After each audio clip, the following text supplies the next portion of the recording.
It was in April of 2016 that first-generation VR headsets finally hit the PC market, and in that budding landscape it was the demo for Budget Cuts by indie developer Neat Corporation that impressed early VR adopters, giving us a glimpse into what the future of the platform might hold. Well, it's the future, and 2 years later the full version of Budget Cuts has finally released. But is it able to meet the hype and hold its own among the VR games of today? Let's find out. Budget Cuts is a single-player stealth action game taking place inside a multi-storied office building where the player finds themselves employed/enslaved. Right from the get-go, you'll get the sense that something is very off about this place, hearing about office workers mysteriously disappearing as of late. Suddenly, your phone rings, and in a conversation very much inspired by The Matrix, a woman named Winta informs you that your life is in danger, and that you need to follow her instructions if you want to escape the sinister happenings of the office and stay alive. She smuggles you a translocator, a portal gun essentially, to navigate the bright white floors of the building via teleportation, and so begins your adventure. Grim setup aside, story elements are fairly light in Budget Cuts, with most of the progression and world building coming from simple things like NPC chatter, calls from Winta, PA announcements from the head honcho Rex Crane III, and a smattering of posters and letters throughout the office that are often disconcerting, yet funny. Budget Cuts definitely doesn't take itself seriously, and I mean that in a great way. It's actually reminiscent of the Portal games yet again, in that it maintains a humorous, upbeat exterior which only serves as a thinly veiled cover for the almost dystopian reality of your situation. Interacting with the friendly worker robots of the office, you'll notice as if there's a 50-foot elephant in the room that everyone but you is ignoring out of fear. But it's the way they respond to their situation that ends up giving you some good chuckles. A nice little nap. In terms of gameplay, while it's not without its flaws, Budget Cuts is still a novel experience in VR, offering a hybrid between stealth and action genres along with some puzzle elements thrown in between. Without going much into spoiler territory, you obtain new objectives via phone calls from Winta, which have you collecting certain items on each floor, all while weaving your way through vents, tunnels, and countless cubicles in your efforts. There to stop you, however, are the supervisor robots, the office overlords, if you will, who are there to maintain order and punish you with deadly force should you be caught. The AI in Budget Cuts is admittedly pretty basic. Besides the rarely seen drone, supervisors are the main foes you'll be dealing with throughout the game. Their patrol routes are static, and unless you're throwing a weapon at them, they don't react to noise all too well either. Their vision, on the other hand, is usually laser sharp, which I guess is to be expected given that they're literally security cameras with limbs. To avoid being caught, that's where your stealth skills and translocator come in. In addition to being the only form of locomotion in Budget Cuts via teleportation, the translocator also serves as a great scouting tool. When you use the translocator, it shoots a beacon onto the floor, which then opens up a portal-like view on the gun, giving you a 360-degree sight around the beacon relative to where you point your hand. This allows you to scout out enemy positions and take notes on a room's layout before teleporting in. It really enables you to sleuth around as if you were some government spy or Chell's boring older sister who works as a temp. On one hand, it's a pretty sweet tool. On the other hand, I find it a bit overpowered.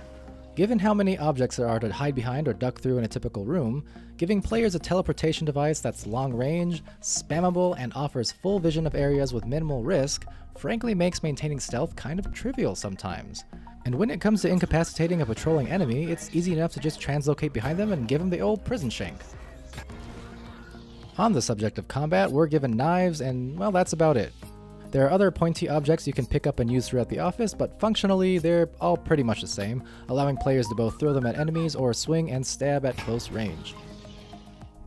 Generally, you'll find that combat is best saved for when you can sneak up on a supervisor, or a worker if you're feeling evil, and take them out from behind.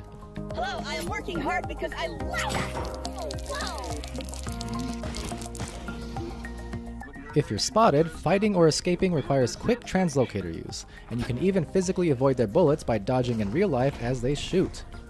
Their shots do kill in one hit, so attempting to fight more than one at a time is often a death sentence. I will say, trying to ghost your way through a level stealthily, only to be caught with your pants down, can really invoke some panic when the combat music hits, and you find yourself face to face with an angry supervisor. Just like real life. Of course, my heart rate shoots up even from things that shouldn't scare me in VR, so hey. Hello, human coworker. This pager was mailed to you. Enjoy. Unfortunately, knife throwing doesn't feel that great at the moment, or particularly useful even, beyond the cool factor. The 2016 demo actually featured a crossbow, but it was apparently deemed too powerful and didn't make the final cut. but rarely did ranged combat seem like a necessary or efficient option. There have been numerous complaints from players in the game's throwing mechanics as it is, especially from Rift users. It also doesn't help that on the Rift, grabbing is mapped to the trigger button, which is considered a basic rule of thumb not to do, due to the intuitive grip function on touch controllers which Rift games are all natively designed around. In any case, in its current state, the angles and force at which weapons need to be thrown is awkward and inconsistent. Neat Corporation has acknowledged these issues though and intends to adjust them in the future.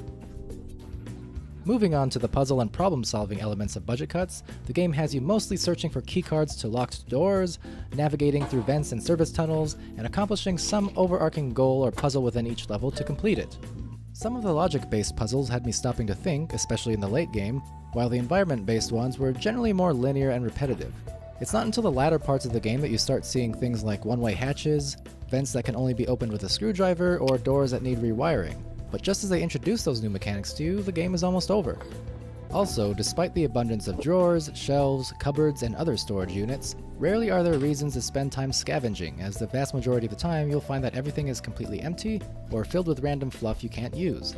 If you're someone like me who's a bit obsessive over rummaging through everything in games, you might just go insane.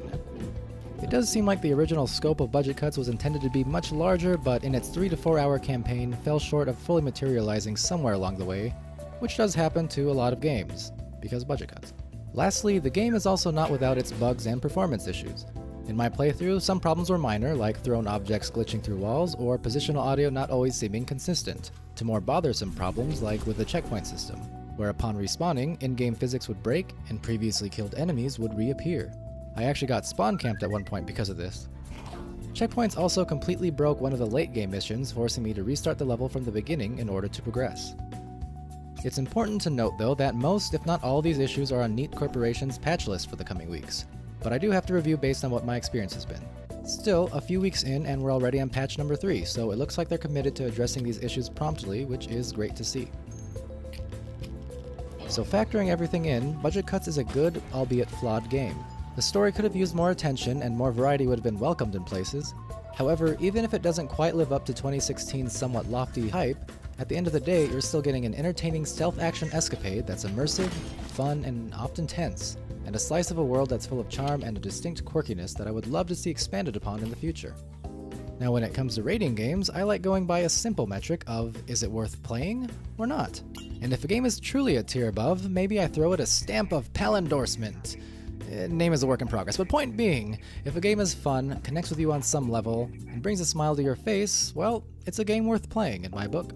So, the verdict on Budget Cuts is worth playing, but waited out just a little bit.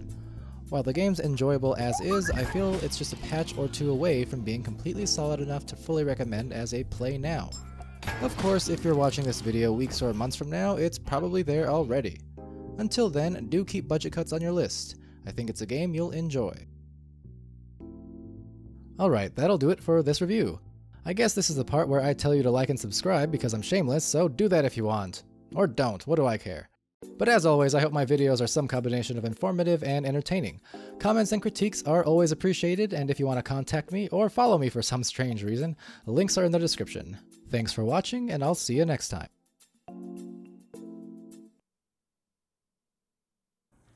Tell no one I was here.